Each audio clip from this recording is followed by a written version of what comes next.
scooched away from Sorry, I the didn't chip. mean to do that, sorry. That's on.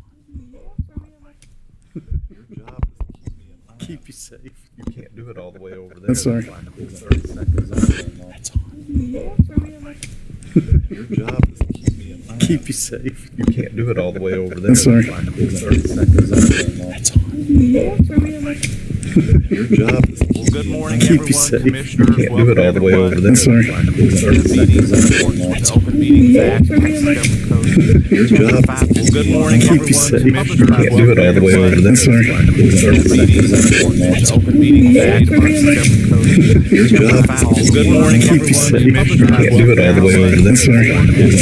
accordance with the Open Meetings Act, Government Code. Your job is to keep Good me in morning, line. Keep you everyone. safe. You can't do it all the way over there. That's sorry. That's why I pulled 30 seconds off. Open Meetings Act, Your job is to Good morning, Keep you safe. everyone. You can't do it all the way over there. That's sorry. Open Meetings Act, Your job is to Good morning, Keep you everyone. safe. You can't do it all the way over there. That's sorry. Open Meetings Act, Keep you safe. Good morning, Your job is to You can't do it all the way over there. That's sorry. Open Meetings Act. Good morning. Keep you safe. You can't do it all the way over there. That's sorry. Open Meetings Act. Good morning. Keep you safe. You can't do it all the way over there. That's sorry. Happy to. So the next scheduled meeting is July 31st on September 18th. Still TBD. Happy to. So the next 31st is July 24th on September 18th. Still TBD. Good deal. Happy to. So the next We'll look forward to seeing everybody next time on July 31st and at some date to be determined in September. All right. At this time, we will move on to public comment. If anyone wishes to comment on a particular agenda item, you can do so at this time, or you can wait till that item comes up on the specific time period in the agenda. At this time, are there any public comments? There being none, we'll move right on into our agenda. And first up is Andrew with Agency Operations. Thank you. I have an update on 4 different items. Our second quarter FY24 performance measures, update on the COG information security assessment updates, also talk about Howard County 911 Emergency Communications District, and then lastly, kind of talk about a new project that we started related to reviewing our program policy statements.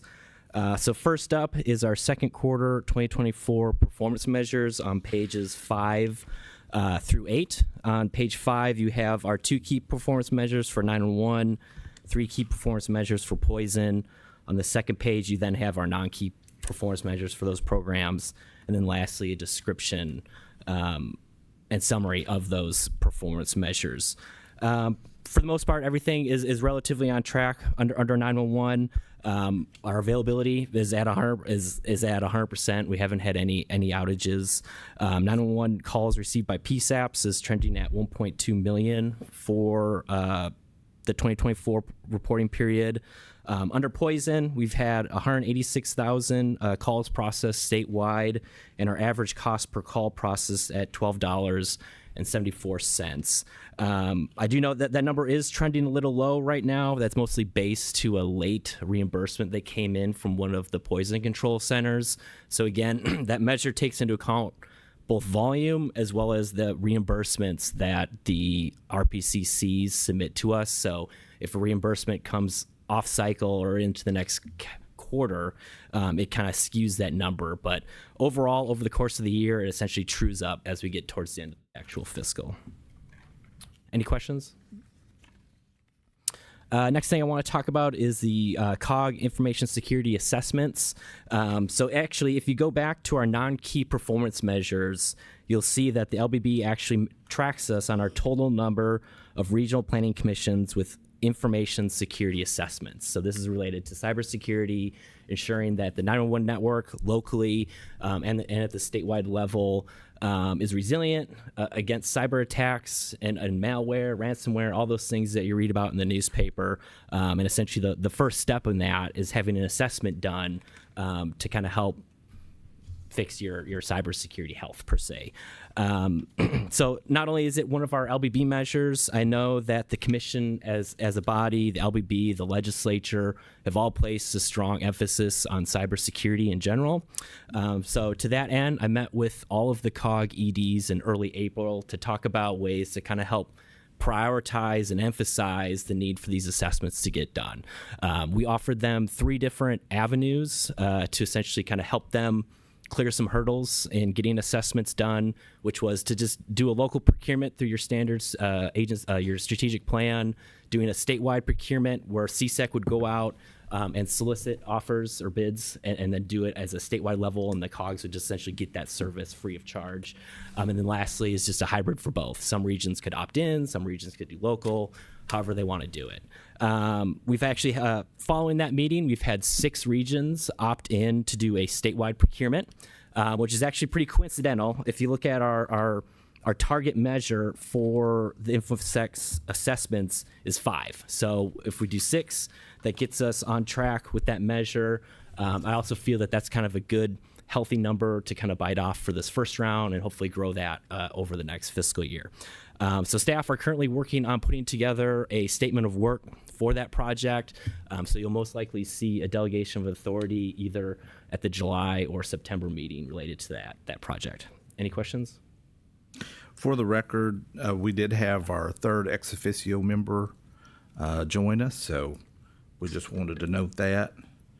And then, Andrew, the other thing, just going on your cybersecurity assessments there, I think that's great. As we were up here prior to the meeting just talking to Wayne, I don't know if I get in trouble for outing you on this, but you were talking about the monitoring you do within the state network, and over 1 million blocks a day from potential cybersecurity deals. So this is really important, and I appreciate you and the staff getting this going. Yeah. An ounce of prevention is a pound of cure, as they say, and I think that cannot be more better highlighted in a ransomware attack, which I think keeps most people up at night. Any other questions? No? All right. Next thing, the Howard County 911 Emergency Communications District. So I provided an update at the March meeting that they were looking to potentially dissolve. Well, that has now happened. So the district dissolved May 3rd and has officially joined the Permian Basin Region Planning Commission. So I just want to highlight that you're going to see a couple agenda items related to this change. So first up, you'll have a report related to adding Howard County's population to the Planning Commission's population percentage, and then we'll also have Howard County potentially get added to the strategic plan and to increase their allocation by $250,000. And then lastly, we'll have a recommendation to allocate $1.2 million in federal funding to Permian Basin that was deobligated by the ECD. So for those that don't remember, CSEC originally gave the Howard County ECD $1.2 million in the federal dollars that flowed through our agency. The ECD decided to deobligate that under the auspices that we would give it to Permian Basin to essentially still provide those same services to the county. So that money is, for all purposes, is staying there. We're just changing the fiscal agent because that ECD no longer exists. They're now part of the COG. Looking forward, I know the region is still kind of doing some assessments and looking at needs, trying to figure out how they're going to spend that federal money and going through and seeing what the needs are in Howard County. We have general revenue still available if there is needs for the region, but we just kind of have to let them do their process, see where they're at, and we may have some agenda items later in the fall related to Howard County. Any questions? All right. Last but not least, 911 Program Policy Statement Review Project. So it's kind of my first aspects of coming to CSAC was looking at our statutes, looking at our regulations, looking at our rules, and looking at our policies to both educate myself, but to see where we can have efficiencies, where are things that have gone unnoticed, what do we need to change, what do we not need to change, how do we better the agency. And in addition to that, I've also, in my conversations with the COG EDs, have kind of realized that some of our 911 program policy statements are really out of date, over a decade plus. Those things were, originally served a really good purpose, but there's some things in there that just haven't been looked at for a while. There's thresholds in there. There's some inflexibilities that need to kind of get relooked at. And even if there isn't a change, just going through the process of reviewing and putting a new date on that PPS to show that we're going through actually looking at this, maintaining our policies, is just kind of a healthy process for any state agency to go through. So in conjunction with TARC, we've put together a PPS committee of COG EDs. We got some finance staff on there, program staff, procurement staff, kind of a little bit of everybody that touches a program policy in some manner, to look at our PPSs, provide recommendations to the PPSs that will eventually work their way up through the Strategic Alignment Committee and find their way to the Commission to take a look at and make changes as we need to. In addition, we've also asked the regions kind of which PPSs they want us to prioritize in this process. We got almost 40 of them, so we want to kind of hit the ones that folks are looking for changes are. So I just want to call out a couple here. PPS 8, which is our plan amendment changes, budget shifts, PPS 28, equipment replacement, and PPS 12 for PSAP changes. So those are kind of the first three that are working their way through that committee. I believe they met on Friday of last week for the first time, and looking forward to kind of seeing some of the changes that come out of that. Again, I do want to say that, generally speaking, from just my perspective, there's financial thresholds and a lack of regional flexibility in some of those PPSs. So that's really what I've asked the committee to kind of look at.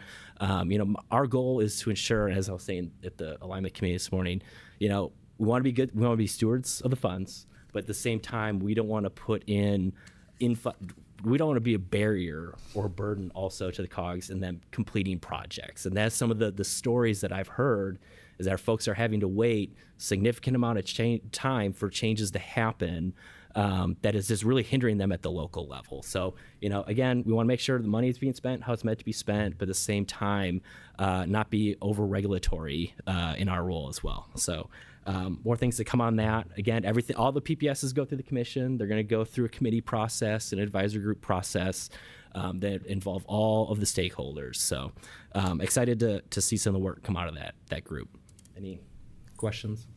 I think it's super, and the ones you picked specifically address one of the comments Commissioner Scrow had at the last meeting, and a couple of the items that Commissioner Van Steenberg brought up afterwards. So I appreciate y'all being responsive. Happy to. And that is all I have for my report. You sure? That was pretty good. You got anything else you're hiding back on us? We have the strategic plan later, but All right, just for the record, this is our first live meeting. Is that correct? we are streaming on YouTube as we speak.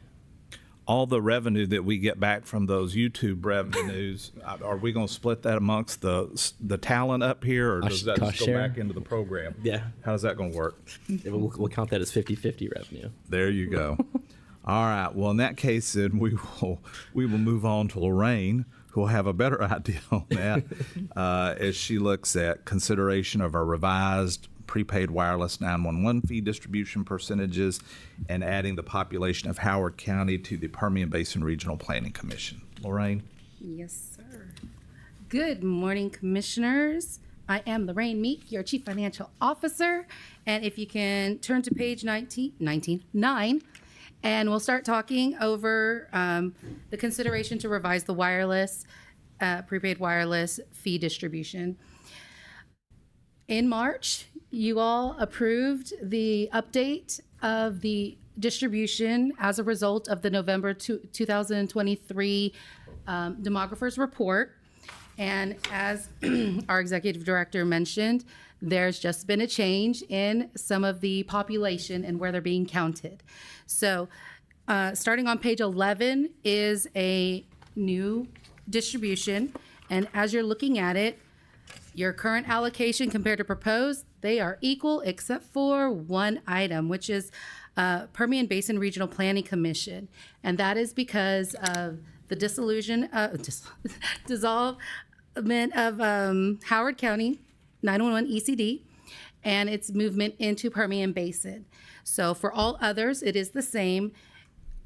At this time, Commission staff is requesting the approval of this accompanying proposed wireless distribution percentage for distributing the wireless and prepaid wireless services to be effective as of May 3rd, 2024, as a result of the population change from Howard County 911 ECD into Permian Basin RPC.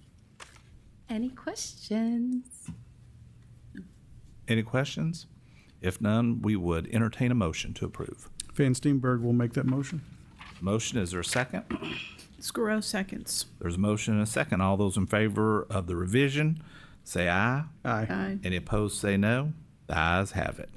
Lorraine, we'll move on to appropriation year 2024 financial update. Right. If you can, please turn to page 14 of the commission meeting notebook, and we will go over the financial update as of April 30th. Again, my name's Lorraine Meek, still the Chief Financial Officer. And this report is specifically for the general revenue and general revenue dedicated, and this is informational only. There is no action required. Our GAA granted us $64 million in appropriation, and thus far, we are showing 59, almost $60 million of committed funds, whether they are expended or accrued, showing a available balance of 4.5, almost $4.6 million of available funds for additional allocation or actions. If we're going into the revenue section, I'm going to first talk to the total revenues, which is the middle column. So for prepaid wireless, we're a little over $1 million to date. Wireless service fee, the regular wireless, is almost 14.6 million. For a total of 15.6 million for wireless fees, and then we have landline service fees of 2.5 million. So for service fees in total is $18 million, and equalization surcharge so far is 13.2 for a total of 31.3 million, 0.4. And if we compare that appropriation number of 64 million times 66% of the year being lapsed to date, we are underfunded by $4 million. But wait, there's more. We're going to go now look across the receipts to date in comparison to the biennial revenue estimate that's given by the Comptroller's Office. So the Comptroller published the biennial revenue estimate for CSEC to be $49.9 million for the year. And currently, as of the 66% of the year lapse, we have $31.4 million. And if we're comparing the 66% of the BRE, we should be at almost 33 million. So it looks like we're underfunded by 1.5 million.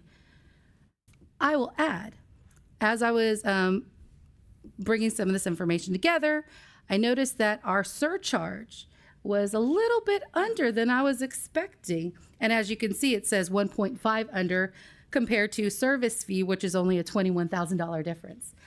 And it caught up in May.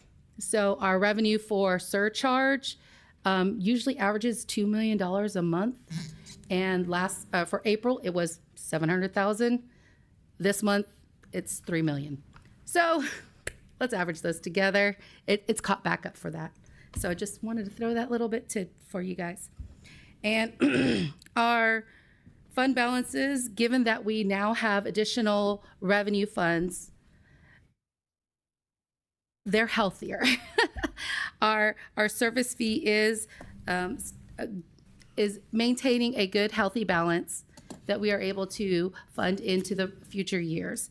And our surcharge is expected to decrease and or remain stable. However, our surcharge revenue is coming in a little higher than expected. So that's why there's either neutral or small growth there. Again, this is informational only. No actions are needed, but are there any questions?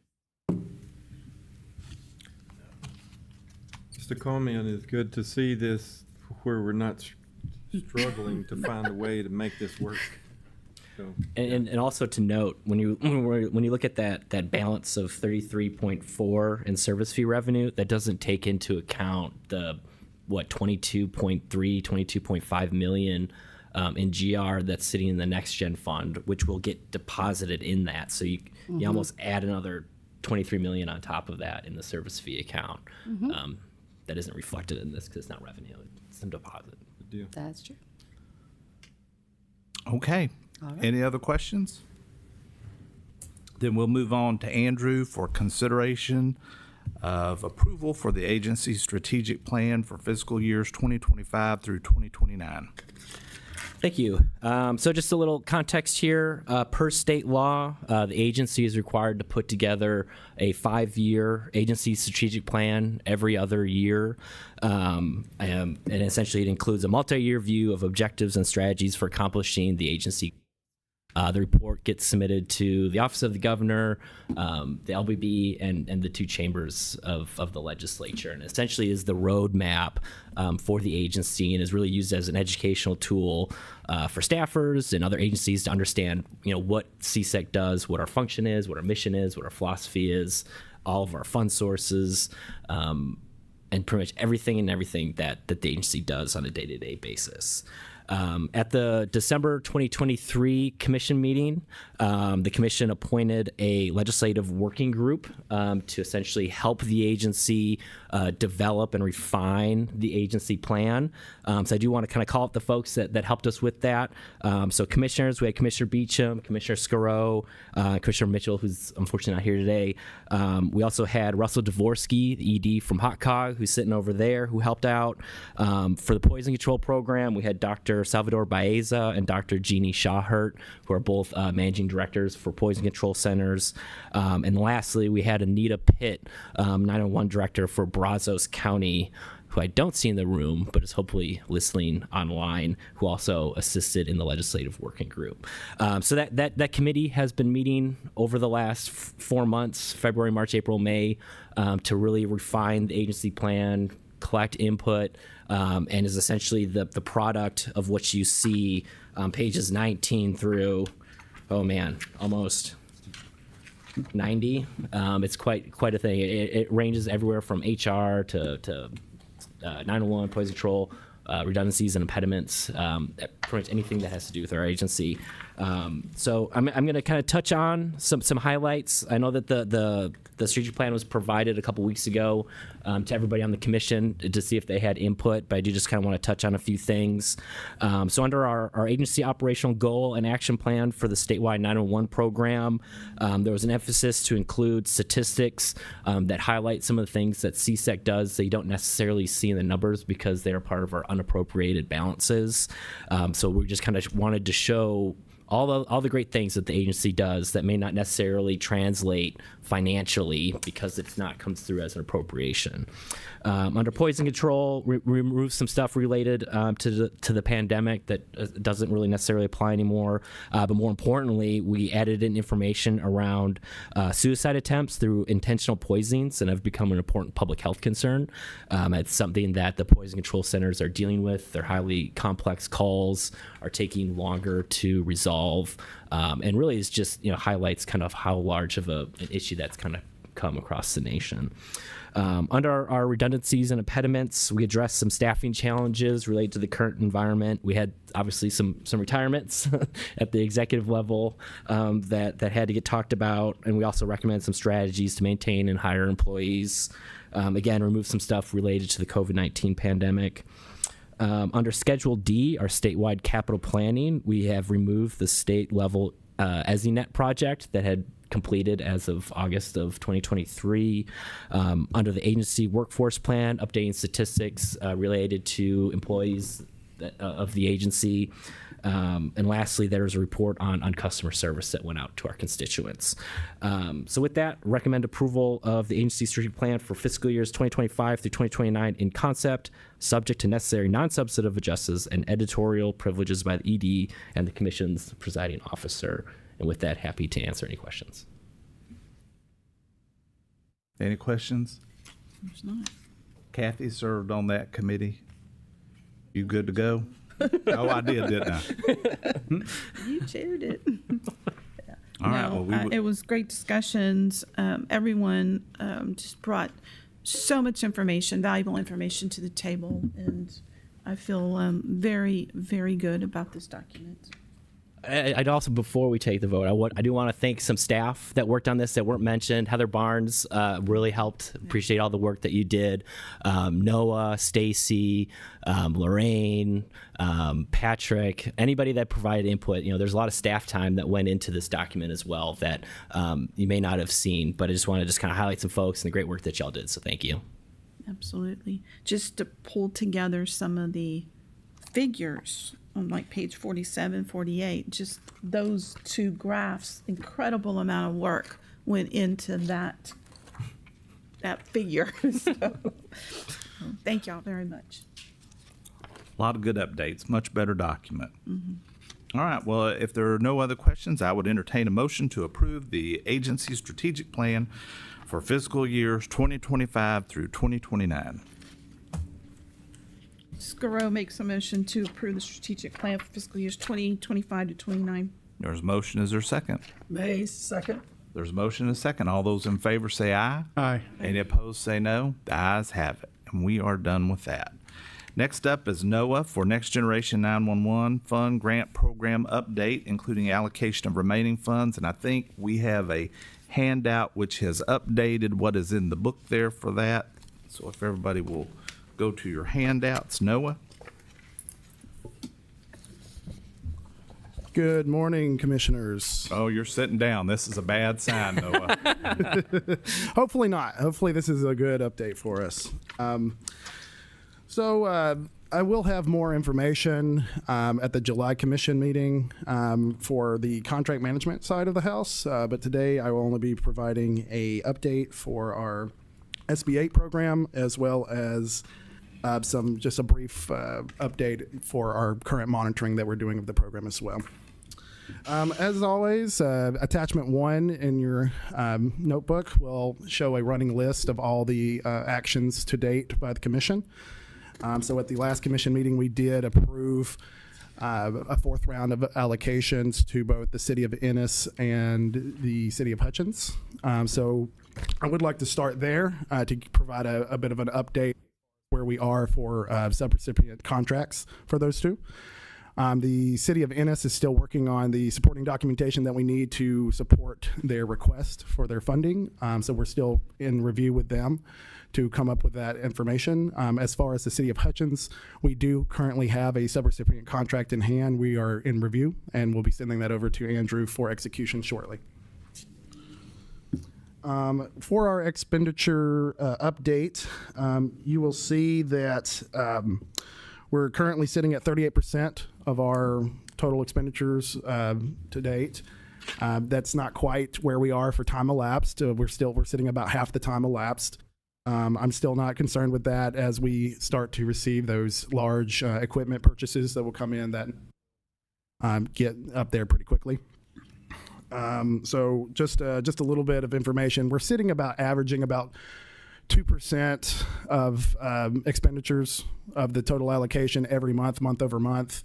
The handout that you have that will show that there was a little bit of a juxtaposition that happened with Central Texas and with Coastal Bend for their allocation amounts.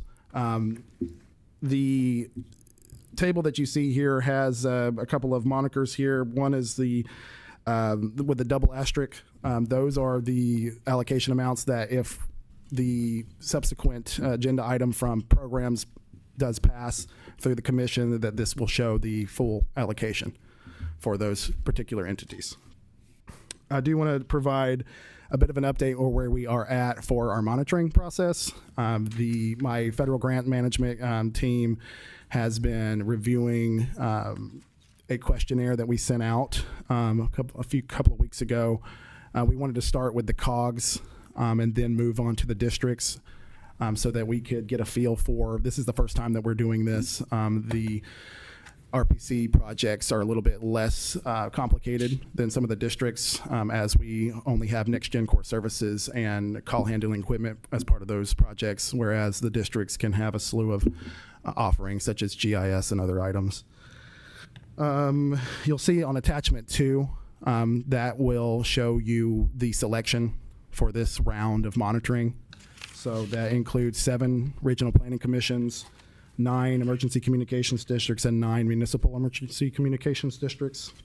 Again, going back to our methodology, the goal is to monitor at least everyone once throughout the life cycle of the grant program. If anyone has any questions as far as that process, I can stop now for those, or we can continue. Okay. Hearing none. This is a little bit of a rehash from the previous meeting. We did have a little over $3.6 million that was available, still on the table, that we had yet to get to that full $150 million allocation amount.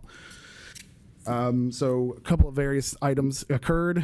We had the City of Ennis and City of Hutchins received an allocation which reduced that down to $2.125 million. As Andrew has stated earlier, Howard County ECD did dissolve. That did release $1.16 million to that pot. So that left us with almost $3.3 million left to allocate. So with that, what we are proposing today is to provide the 1.16 from that was originally for Howard County Emergency Communications District, move that to Permian Basin to change the fiscal agent for those funds, as well as allocate the remainder of the 2.125 million across the RPC program, which will then finally get us to that $150 million total full allocation of our federal funds.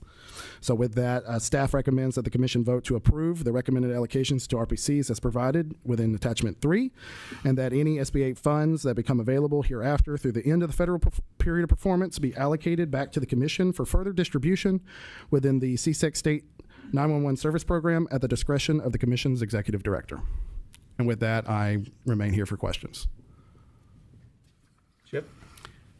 So at the very beginning of this, and I apologize because I went back yesterday to try to find the breakdown of the allocation of the $150 million.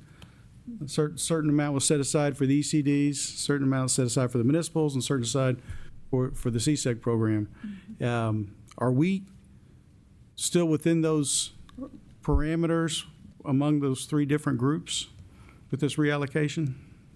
I believe so, yes. Yeah, so the 3.2 million that's left on the table was from the canceled contract related to the cybersecurity assessments that were for the COGS. So instead of that statewide cybersecurity project getting canceled, it's getting reallocated back out to the COGS for next gen services. So it's all still within that universe. It's just going for a different purpose. Okay.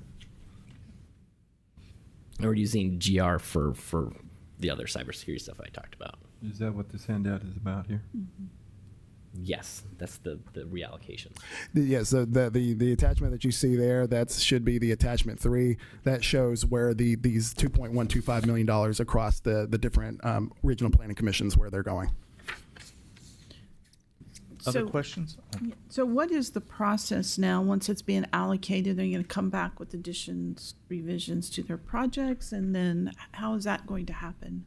So there's that's going to happen under the program section of the 911 Okay. agenda items, is where that gets added into their strategic plan, but it's going to go towards next gen core services. Okay. And then my understanding is, and then if they don't utilize this, it'll return to CSEC for your discretion on distribution. Correct. And it's, essentially what we're running into is we're kind of running out of time on the federal funds. Exactly. So they're most likely, in most grant programs, they're going to have small de-obligations come back just because people can't Yeah. spend money. So we're going to take it and just pretty much push it back out to the COGS to burn down all that money towards next gen core services as much as possible, just to spend every single penny of those federal dollars without sending any of it back. Going to go for equipment or software? Core services, yeah, it'll go just for their annual contract costs.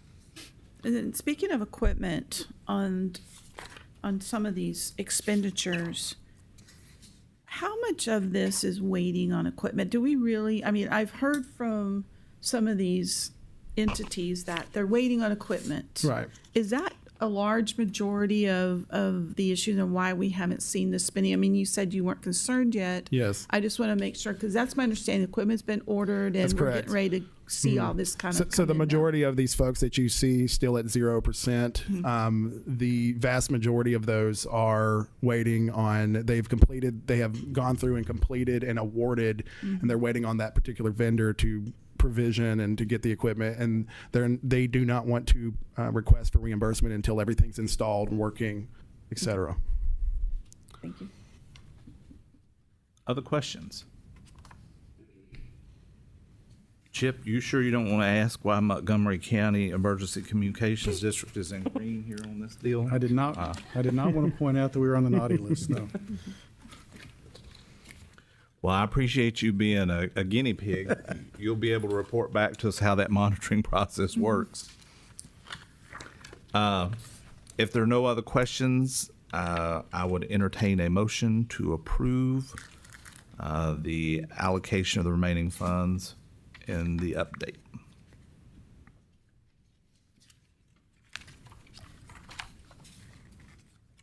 Sorry, we'll make that motion. There's a motion. Is there a second? Garo seconds. There's a motion and a second. All those in favor say aye. Aye. Any opposed say no. The ayes have it. All right, we'll move on in. Thank you, Noah, to 911 Service Program. And first up, Jessica, Regional Planning Commission Strategic Plan Amendments and the request to amend and the approved strategic plan to include Howard County under Permian Basin. Good morning, Commissioners. For the record, my name is Jessica McLemore, 911 Program Manager. Please turn to page 102 in your notebooks for the request to amend and approve strategic plan to include Howard County. As mentioned earlier by the Executive Director, Howard County Emergency Communications District voted to dissolve on May 3rd, 2024. Commission staff has worked with Permian Basin to determine immediate needs for Howard County's 911 system. To achieve maximum efficiency, a single plan amendment is being requested to include all activities related to Howard County. Costs have been identified for the biennium in the amount of $250,000.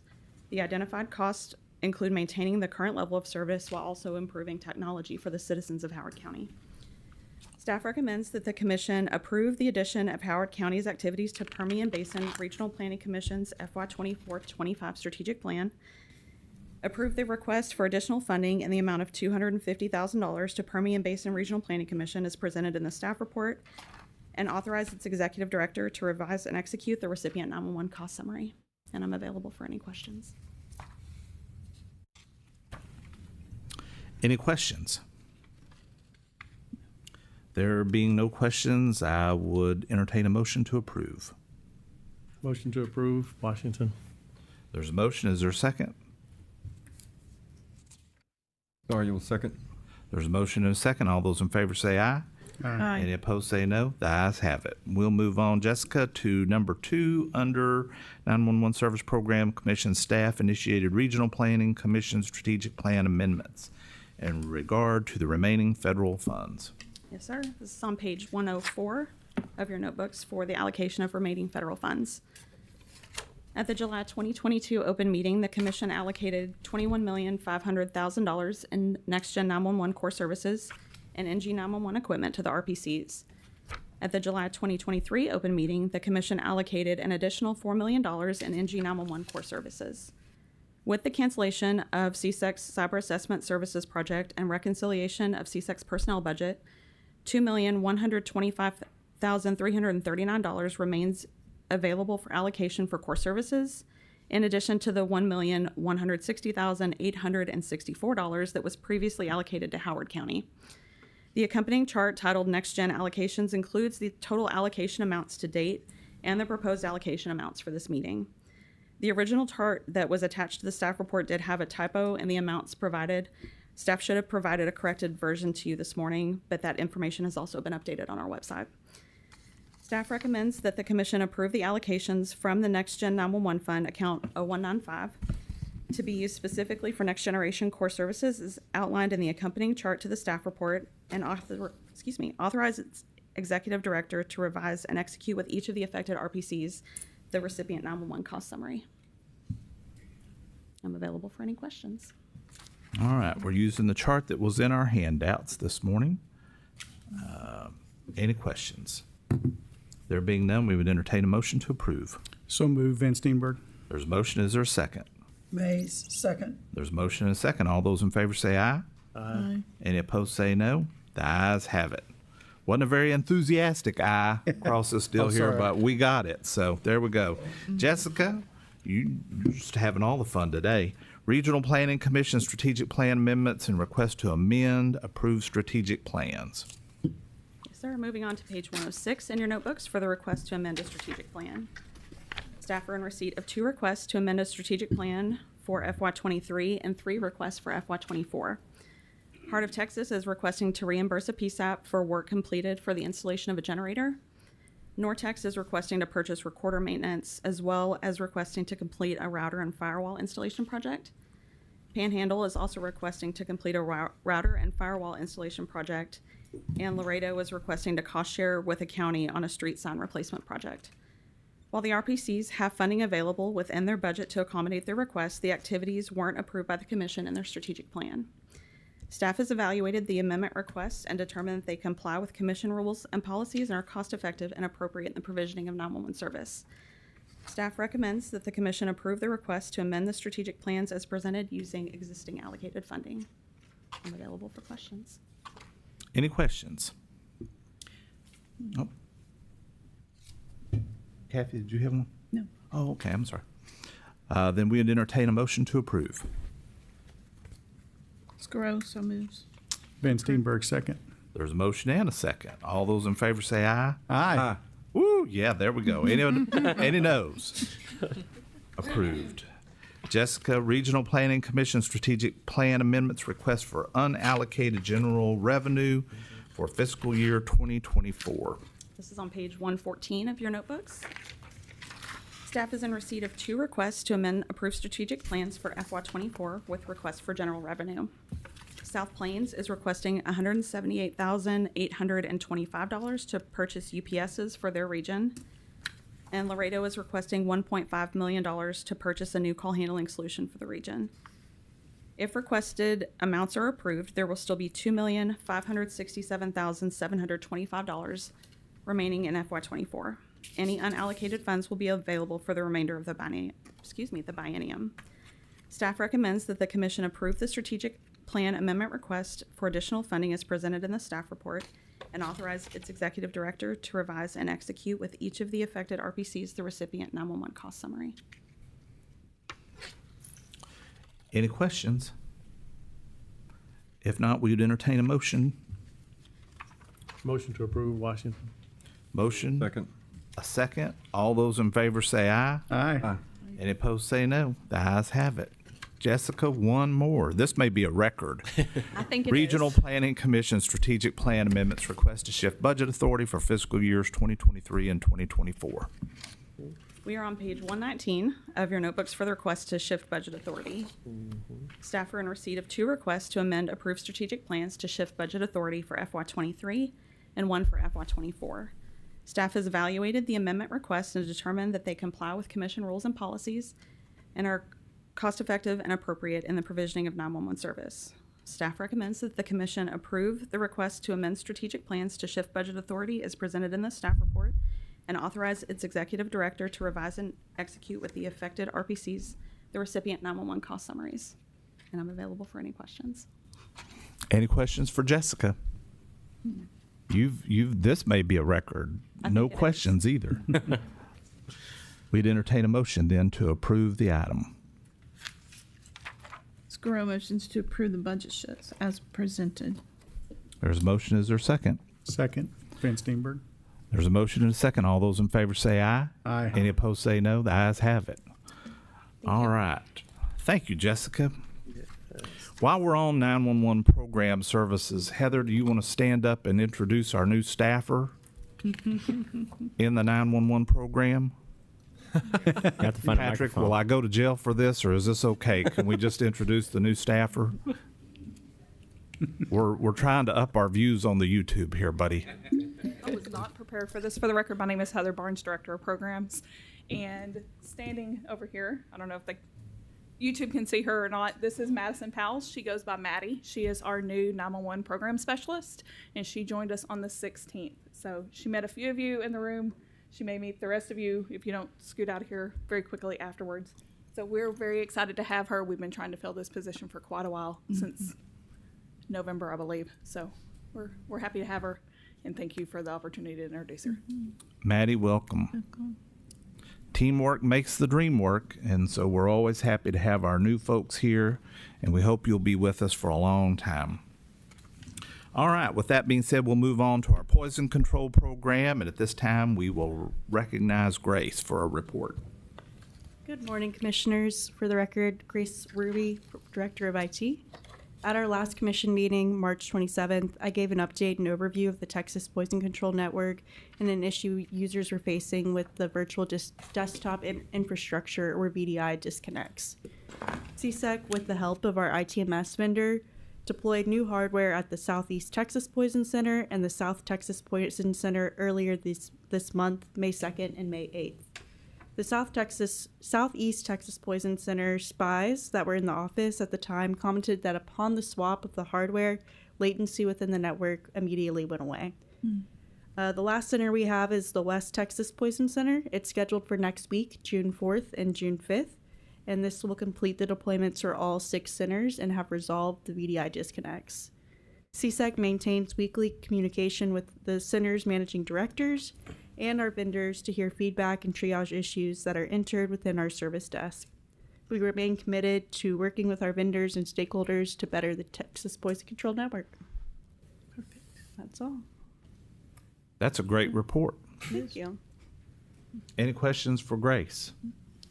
All right. Well, thank you, Grace. With that, is there any other business come for this commission? Then we'll see everybody at the end of July. Is there a motion to adjourn? So moved, Clinton. There you go. There's a motion. Is there a second? Second. There's a motion and a second. All those in favor of adjourning this meeting of the State Commission on Emergency Communications, say aye. Aye. There you go. We don't even need to call for the noes. It's unanimous. Thank y'all.